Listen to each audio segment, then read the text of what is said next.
This is it. We've got 5 top-tier flagship phones, including the new iPhone XS and the new iPhone XS Max. Welcome to the battery comparison. I'm also launching a giveaway, 2 iPhone XSs and 1 XS Max, and it's very simple to enter. I'll leave the rules in the description below.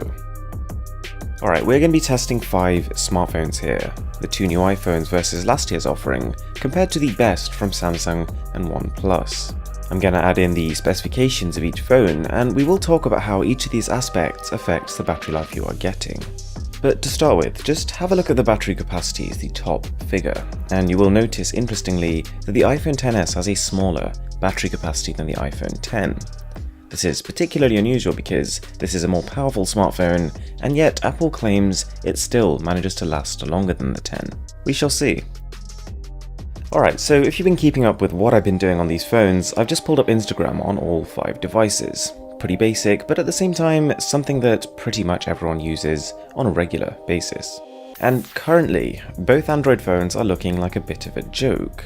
The Galaxy Note 9 has fallen to 94, the OnePlus 6 96, while all 3 iPhones are still showing 100%. But we've talked about this before, we know this is something that Apple does, and their iPhones may very well show 100%, but that's unlikely to be true. As we switch this up for something a little heavier, it's worth noting one more thing. The Samsung Galaxy Note 9 came in first place in the last battery test I did, but in that test I was using the phone on its default Full HD Plus resolution.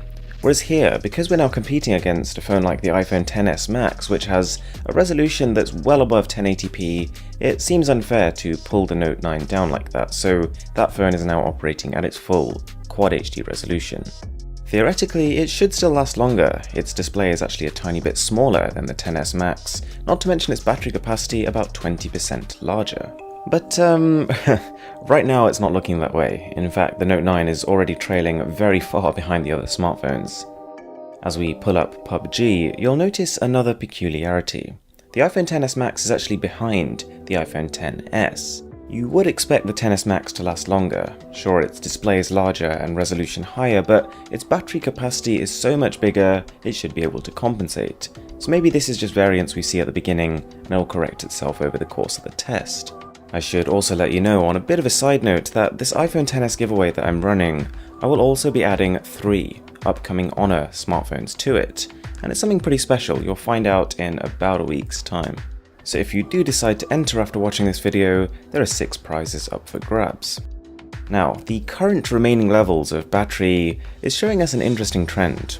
With every plus-sized iPhone that I've ever tested, the Plus model, or the Max model in this case, has always lasted significantly longer than the standard one, but that doesn't seem to be happening here. While of course there's still time in this test for the phone to pull ahead, it's clear that it's not in a different league altogether. At the same time, you might have also been paying attention to the Note 9, which has been silently slipping away in the background. It would seem like this shift in resolution from Full HD Plus to Quad HD Plus has really affected it. Bear in mind though that we're pitching it against phones which all have good battery life. Something interesting here, after I've started running this benchmark, you'll notice all 3 iPhones have dimmed their displays. This is a defense mechanism against overheating, and every time it was happening, what I do is reboot all 5 phones and then continue the test.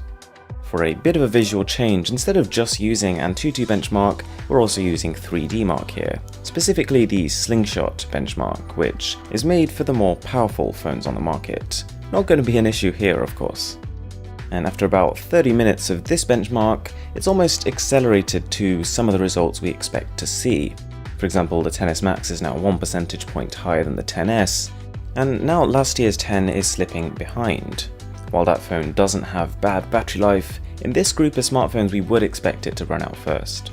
Alright, so all we've been doing is a bit of mild YouTube watching. Not very demanding on the smartphones themselves, but a good test of how efficient the displays are.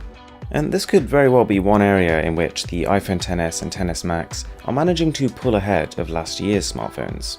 The iPhone 8 used an LED backlit LCD display, but this time round both devices are using Super AMOLED panels, which essentially allow black pixels to be turned off as opposed to just lighting them black.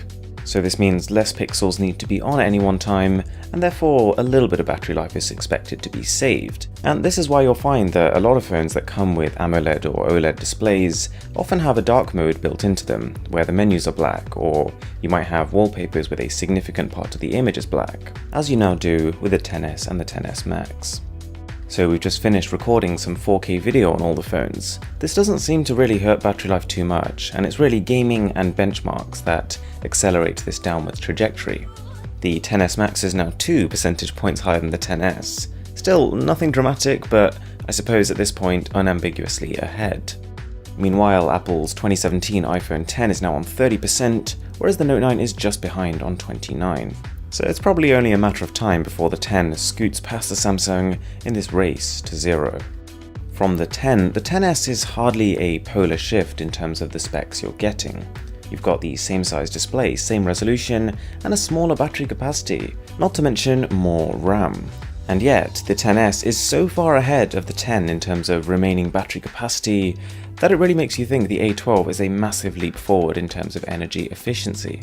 Mind you, even if you compare the iPhone X to Samsung's Galaxy Note 9, while the X has now slipped behind, if you look at the amount of battery life you're getting per milliamp hour of battery, that phone is leagues ahead of Samsung's offering.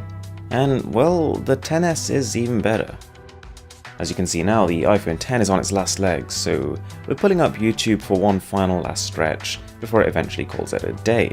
The XS Max still has 17% left, which is definitely a fair lead, but at the same time means that these phones are fairly closely tied. In some past battery tests on the Mr. Who's the Boss channel, we've seen differences between first and last place as much as 30 percentage points. So compared to that, all 5 phones here offer comparable battery life. It's not long before the OnePlus 6 calls it quits, and undoubtedly hot on its heels will be the Note 9 with only 3% remaining. And you might be thinking, wait a sec, on the Note 9 versus OnePlus 6 battery test, the Note 9 beat that phone by a fair margin. What's happened this time around? The difference primarily stems from the Note 9 being set to its full Quad HD Plus resolution this time. Whereas the OnePlus 6 has the luxury of being a 1080p display, Samsung's Galaxy Note 9, when at its full resolution, is pushing about twice as many pixels, and of course that's going to hurt battery. So now the Galaxy Note 9 is out too, we've just got the iPhone XS on 3% and the XS Max on 9%. And it only takes a few minutes of an Antutu benchmark for the XS now to call it a day. So the Max is the winner, but I suppose more interesting than that would be to have a look at the times that each phone managed to last, and then make some sort of comparative statement.